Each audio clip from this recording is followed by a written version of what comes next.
Dia mirabantsika mpanaraka ny fandarana dinika indray ary faly manasa antsika anaraka izany fandarana izany hatramin'ny farany. Ny sekretera jeneraly ny vondrona RMDM Olga Malason ny vahintsika tao anatin'ity fandarana ity androany. Ny antony dia satria misy hetsika karakaray ny vondrona RMDM amin'ny farany herinandro izao ny sabotsy faraka ambin'ny folo ny volana septambra any Antsirabe mba ho fampahafantarana ny fehi-kevitra izay tapaka nandritra ny fikaonan-doha-pirenenan'ny mpanohitra izay nitanterahana teto Antananarivo herinandro vitsivitsy lasa izay dia faly miarabanao ramatoa sekretera jeneraly tonga soeto amin'ny fandarana dinika. Faly miarabanao Andriamatoa Joël ilay vao hita ary faly miaraba ihany koa ny mpijery ny fahitalavitra sy ny mpiaino ny radio rehetra. Araka nefa nambarako teo moa misy ny hetsika fampahafantarana n'io fehi-kevitra io izay ho ataon'ny vondrona RMDM ny Antsirabe amin'ny faraka ambin'ny folo ny volana septambra izao. Inona sina daholo no ho tafiditra ao anatin'io hetsika fampahafantarana io ramatoa sekretera jeneraly? Marina tokoa izany fa hisy hetsika lehibe ho kakarain'ny plateforme RMDM amin'ny raika ambin'ny folo septambra ho avy izao any Antsirabe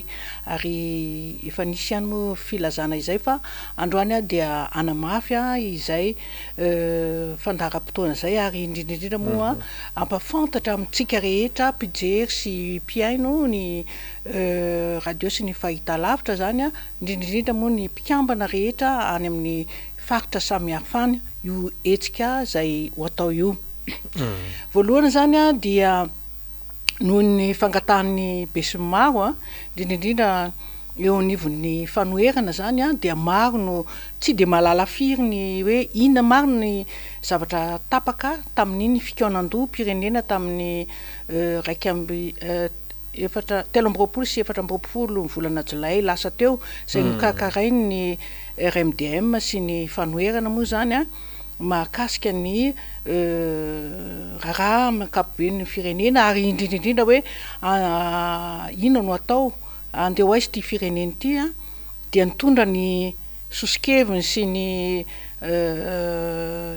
atao hoe ny heviny mihitsy mahakasika ny raharaham-pirenena ny vahoaka rehetra izay nasaina tamin'io tao anatin'izany ny fikambanana, ny olon-tsotra, indrindrindrindra moa ireo mpikambana antoko ao anatin'ny RMDM ary fikaonan-doha nasionaly no nitanterahana nitondrahan'izy ireo ny feony manerana nosy ka tao anatin'izay nisy fehi-kevitra résolution enina amby folo teboka enina amby folo angambany izay no tao hoe natolotry ny be sy ny maro tao ka ampafantatra izay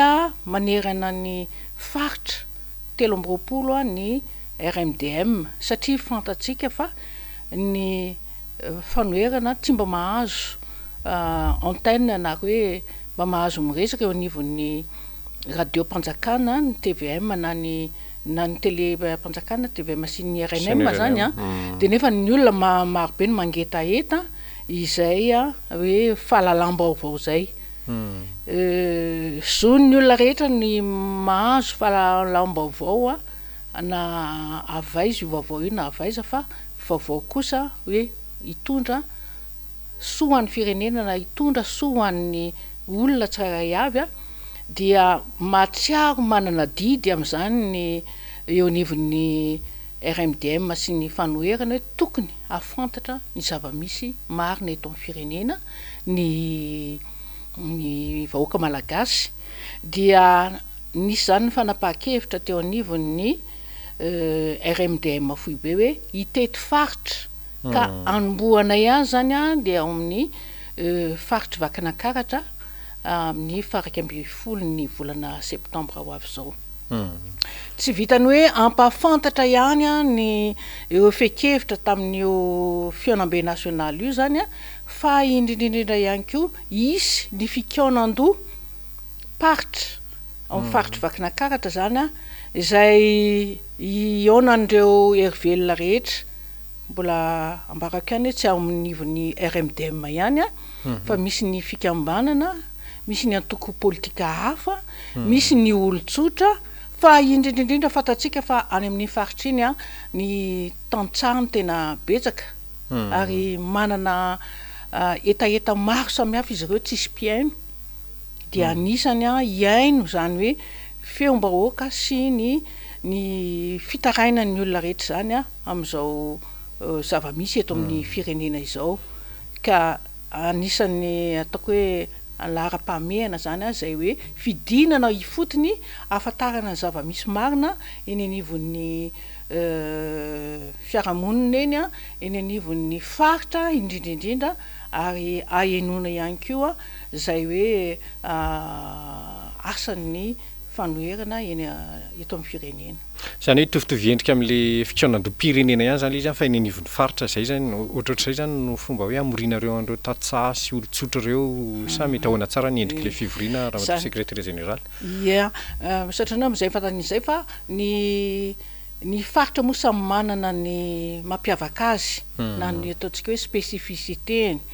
dia raha faritra vakinakaratra manokana no jerentsika dia azo atao hoe faritra mamokatra be ponina ary misy ny an-tanan-dehibe, misy ny any amin'ny tontolo ambanivohitra, ny fambolena, ny fiompiana, famokarana isan-karazany manana etaeta maro izy ireo ary tsy vahiny amin'izany zany ny atao hoe ny vahoaka ny vakinakaratra ny amin'ireo hoe etaeta tiany tanterahana ampandrosoana ny firenena ary ampandrosony maha olona azy ihany koa ampandrosony ny fiainany dia anisany hiaino andeha hiaino izany zany ny eo anivon'ny RMDM ary mariako eto fa amin'io fotoana io anisany hoe faritra voalohany indrindra ho idinan'ny RMDM zany ny amin'io farika amby volony volana septambra io sady ihany koa fanohizana ny fankalazana ny faharotaonany RMDM nitsanganan'ny RMDM dia ifanotrona maro ny avy any amin'ny faritra samihafa ho tonga daholo zany misy rehefa milaza hoe maromaro zay ny avy any Tamatave, ny avy any Majunga, ny avy any Tuléar ifanotrona amin'izany hoe fidinana ny faritra zany satria efa maro ireo mangetaeta ihany koa ny hoe idinana ifotony ohatr'izay zany dia ho avy ihany izy ireo hijery izay hoe traikefa ny vakinakaratra zay ngamba raha zay ny lasantsika azy. Efa foana moa ny ame anara-pahasalamana eto Madagasikara zao raha secrétaire général zany hoe afaka mamory olona tsy voafetra ny isan'ny RMDM amin'io fotoana io efa misy tsy prix fantapatatra avy hoe aiza no anaovana le fivoriana de mety inona no endrika isy karazana fety koa ve ohatra ny hita teto an-drenivohitra sa ahoana ny endrikendrik'izay. Tamin'ny zahay nanomana an'izy io zany dia mbola voalaza le hoe voafetra 700 isaky fivoriana zany ny olona ary ny amin'ivon'ny RMDM moa dia manaja ny lalàna misy mba ho modely ny RMDM amin'izany dia nanomana zay fikaonan-doha zay zahay satria fikaonan-doha moa no atao de nefa ankehitriny efa mahazo misokatra zany zay fivoriana zay mahalalaka dia amin'ny fotoana io ngambany dia maro tokoa ny olona tsy ho feranay zany lay olona ho avy zany fa dia antsoina zay manan-kevitra rehetrarehetra sy manana etaeta sy manana sosi-kevitra rehetra zany anao io fikaonan-doha paritra io satria lobarin-dasy tokoa no atao amin'io. Iverenako kely le fekevitra raha matoly karamalosana satria fampahafantarana an'ireny fekevitra ireny moa tena atao any anisan'ny misongadina atao anatin'ilay izy sy voateny matetika foana le hoe fidirana amin'ny repoblika vaovao sy ny fitakiana ny fialan'ny mpitondra amin'izao fotoana izao aiza ho aiza no fahitanareo anazy hoe mety hoe ho fanatanterahana reny fekevitra isan-karazany ireny satria misy ohatrany hoe sarotsarotra ihany mety ho fampiarana anazy misy mety hoe ho vita fomba tsotsotra ihany ny fampiarana azy de mety hoe aiza ho aiza no fampiarana azy sy ny dingana hoe mety hoe tsy maintsy mbola ho atrehana mba hatongavana amin'izay tanjona izay. Marina tokoa fa tao anatin'ilay fekevitra tamin'ny 17 volana Jolay dia anisan'ny fitakininy avy any amin'ny faritra indrindraindrindra ilay hoe fanovana ny lalam-panorenana ary indrindraindrindra filazana fa tena tsy misy mihitsy ny fanajana lalam-panorenana eto amintsika fa miverimberina zany hoe fandikana lalam-panorenana izany dia nangataka ny mpivory tamin'izay hoe tokony hovaina ny lalam-panorenana kanefa tsy vita amin'ny resaka vava fotsiny zay hoe fanovany lalam-panorenana zay fa misy dingana kosa tsy maintsy arahana tsy anaonao foana mba tsy anaonao foana isika ka noho izany izao fitetezam-paritra zao koa dia fijerena ifotony araka ny lazaiko teo hoe ina ny tena tian'ny vahoaka na tena tian'ny olona atao na sokajin'olona atao marina tanterahana eto amin'ity fireneny ity raha iresaka tsika momba ny hoe tantsaha faritra vakinankaratra moa de tena tantsaha ny betsakany inona marina ny mampety andrareo sy mety amindrareo ary inona ny lalàna mety ifanaraka am'izay zany hoe fandraisanareo sosikevitra zany sy indrindrindrindra fiainona ny etaetam-bahoaka ny ho tanterahana ireny no aravina rehefa ataontsika hoe vita angambany hoe fiainona ny vahoaka ny faritra rehetrarehetra io de mahazo tsokevitra tsika am'izay fotoan'izay amola volana zany hoe lalam-panorenana izany ka zay nataoko hoe misy dingana arahana fa tsy hoe andao ravana lalam-panorenana de tsy manana zavatra tolotra akory ny RMDM moa efa manana sosikevitra ihany fa mba tsy hoe misy zavatra tonga de atotona ry ilaina miain'ny feom-bahoaka ny feon'ny be sy maro indrindrindrindra moa ny avy any amin'ny faritra any dia izay lay fidinana io zany misy etape zany io fa tsy tonga de atao an'izao fotsiny am'izao zany hoe mandritra n'io fampahafantarana 3 zany sady akana hevitra ihany keo ny olona de avy eo ho volavolaina ny lalam-panorenana akana hevitra sy volavolaina fa fitenenana ihany keo ny fanoerana moa zany ny mpanoratra de natao ilaza ny zava-misy ary indrindrindrindra ilazana koa ny tsy mety ataon'ny mpitondra amin'ny eto amin'ny firenena ohatra fotsiny le teneniko teo hoe fanitsakitsahana lalam-panorenana natao hoary fanina ny mpanohitra sy ny fanoerana ka raha ohatra tsy manaja izay mbola manao ny didohany ihany ny mpitondra sy manitsakitsaka lalam-panorenana ihany ny mpitondra dia mandeha amin'ny sehatra avoavo kokoa ny mpanohitra satria tsy azo atao amin'izany ny fitondrana ny firenena am'izao fotoana izao anisany mampitaraina ny olona amin'ny faritra maro resaka tsy fandriam-pahalemana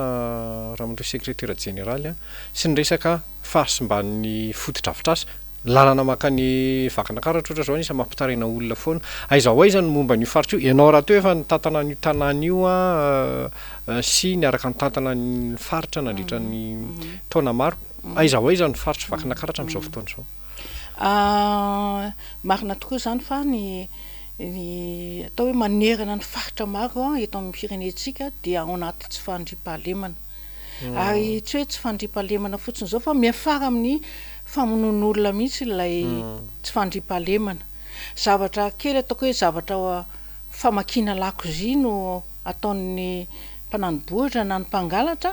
amin'ny alina miafara amin'ny fanalanaina izany ary ataoko hoe mirongatra be amin'ny zao fotoana izao zany hoe alabotry tsy alabotry ihany fa tena alatra fandrobana any an-trano famonon'olona ny resaka dahalo sy ny sisa sy ny sisa lasa misy fakana-keriny keo zao fakana-keriny indrindrindrindra dia misy zavatra tsy mety mihitsy atao amin'ny firenena eo amin'ny fiainam-bahoaka zany hoe ohatra fotsiny tanora tsy misy asa ary tsisy famoronana asa ohatra fotsiny ny any ambanivohitra tsy mba misy tohana amin'ny resaka zezika amin'ny resaka masom-boly amin'ny resaka anina tsy manam-bola izy nefa ny hoe ameloman-janaka na oentin'ny velomana lasa vily zavatra hafa ny tanora be da be amin'izao fotoana asa nakivy amin'ny fiainana na manahoana dia midoroka sy vokarongony de rehefa avy eo mifarany amin'ny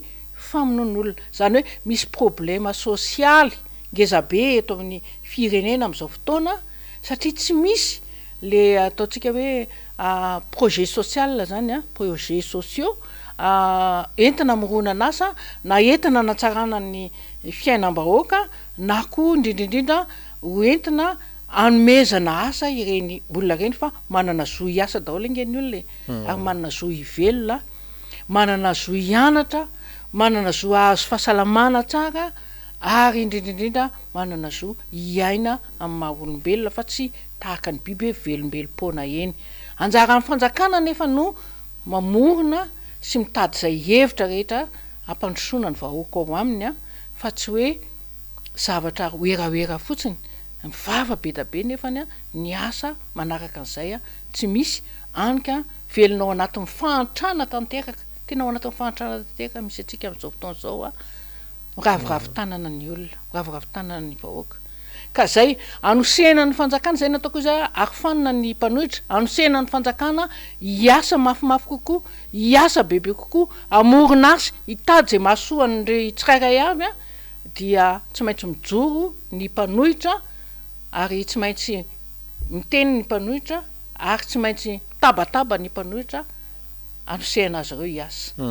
Andraikin'izany satria efa nofidian'ny vahoaka izy anao asan'ny vahoaka fa tsy anao asa zay tiany akory. Ankoatran'le fanovana ny lalam-panorenana sy ny fitakiana ny fialan'ny mpitondra ankehitriny inona koa ny hoe tokony lahara-pahamehana mety hoe tsy fantako amin'ny faritra vakina karatra ve ohatra inona no mety ho lahara-pahamehana verina kely am'le anona teo aloha fa tsy voalazako tokoa le anisany tsy antony tsy fandriam-pahalemana le faratsiany lalany satria tena raha mandeha amin'ny lalan'ny vakina karatra iny zao de tena ratsy hiditra n'Antsirabe tsy haiko 80 kilometra alohan'ny idirana Antanantsirabe de tena betsaka ny sady potika zay zao anisany mihitsy hoe potika foana ny tôbila ny andalana eny simba zao am'le mitotona be anaty lavaka sy ohatr'izany de misy ny manaraka ohatra mijapy ao aoriana mangalatra anisany efa veretana koa zay ao aoriana toka nisy olona saotra tao milatsaka reny camion reny be da be no mitaraina zay le tsy fandriam-pahalemana ka io zany anaovana antsoavo amin'ny fanjakana tsy ny lalana makany RN7 iny ihany fa le RN2 ty ary nge maika de maika satria anisan'ny iaran'izay le hoe tsy fandriam-pahalemana zay iny andalana misy manakana raha mandeha ariva ianao na mandeha alina ianao satria ratsy ny lalana de tsy afaka mandeha mafy ny mpangalatra sy ny mpananobohitra sy ny mpanafika zany. Inona mety le hoe tokony ho lahara-pahamehana hafa raha matoy sekretera général zany ankoatran'le zahatra roa efa niresahantsika teo. Anisany moa zany takiny mpanohitra ny RMDM tamin'ny tsokevitra ny teneniko teo iny misy 9 izy fa ny azo ambara tamin'izay koa zany dia ny fitakiana mba ahafahana maneho hevitra satria amin'izao fotoana izao zany de azo lazaina hoe tapenam-bava mihitsy ny fanoherana nefa ny lalam-panorenantsika ny constitution dia mamela mihitsy ary anisany hoe zony ny mpanohitra ny miteny sy maneho fafana maneho hevitra zany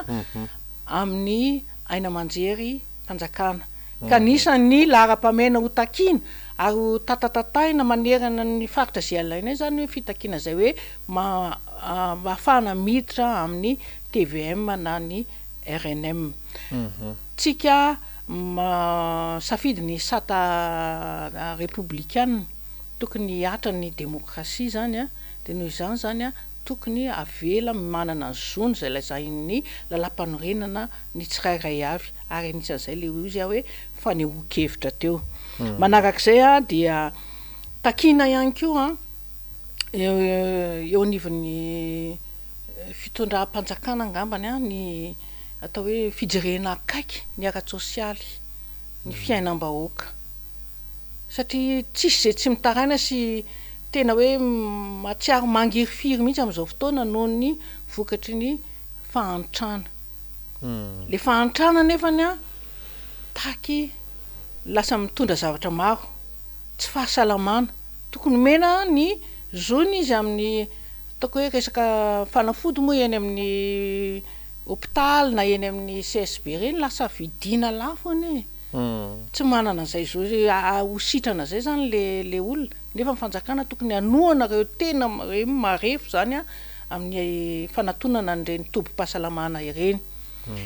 Anisan'ny takininy eo ny fanoerana koa ny fanatsarana ny resaka fampianarany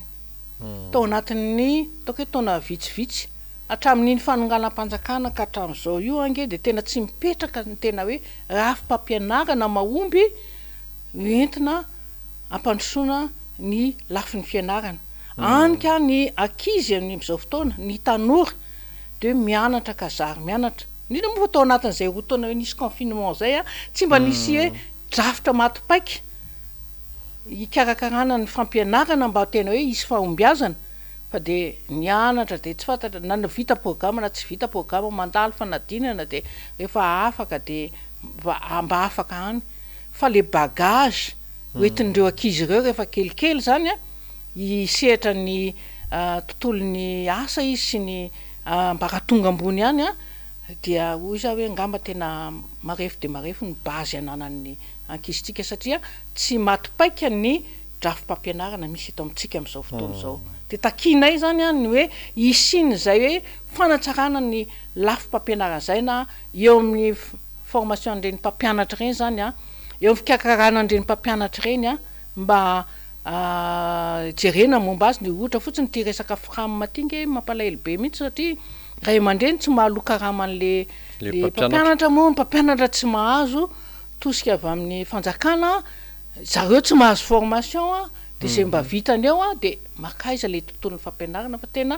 ataoko hoe gisitra e zay tsika amin'izao fotoana zao gisitra amin'ny lafiny rehetrarehetra tsy mamiratra Madagasikara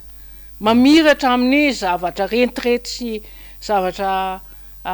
ity velany ety fa rehefa tena jerena anatiny a de tena anisan'ny gisitra Madagasikara zany zavatra zany a dia toerinay a ary indrindraindrindra ambaranay amin'ny olona rehetra hoe tokony sika andray an-tanana ty firenentsika ity raha ohatra ka tsy havita zany ny fanjakana.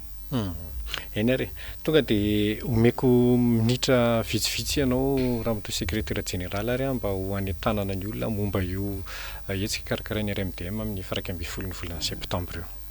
Ya amin'io raika amby folo volana septambra io zany a dia manaraka ohatra etona miantso atsika rehetrarehetra mifaritra vakina karatra moa indrindraindrindra faritra vakina karatra de misy distrika 7 a dia antsoina avokoa isika zany a anatrika izay fikaonan-doha paritra izay satria ny ano no ahafantarana ny zava-misy sy ny tena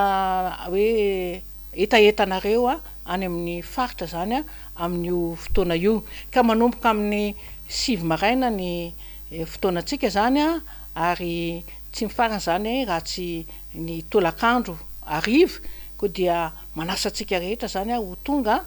amin'io fotoana io a ary miomana koa amin'izay hevitra sahady a everinareo fa asoa ny toerana misy any aminareo ka mila milaza marina sy ny zava-misy marina any aminareo any a ianareo ny eto anivon'ny RMDM moa dia vonina ndray atsika rehetrarehetra na ny ao anatin'ny antoko rehetra misy amin'ny anatin'ny RMDM na ny fikambanana samihafa na ny olon-tsotra ka manana hevitra aroso amin'ny fotoana io makasitraka tompoko. Eny ary de makasitraka ny secrétaire général ny plateforme RMDM tsika Olga Ramallasona ny vahiny teto amin'ny fandarana ampatsivina ihany moa fa amin'ny sabotsy raika amby folo septambra zao zany misy fampahafantarana voalohany a ho ataon'ny vondrona RMDM momba ireo fekefitra zay nitapahana teto Antananarivo tamin'ny volana Jolay lasa teo de mankasitraka atsika rehetra manaraka ny fandarana ary mametraka ny veloma finaritra tompoko lahy sy tompoko vavy.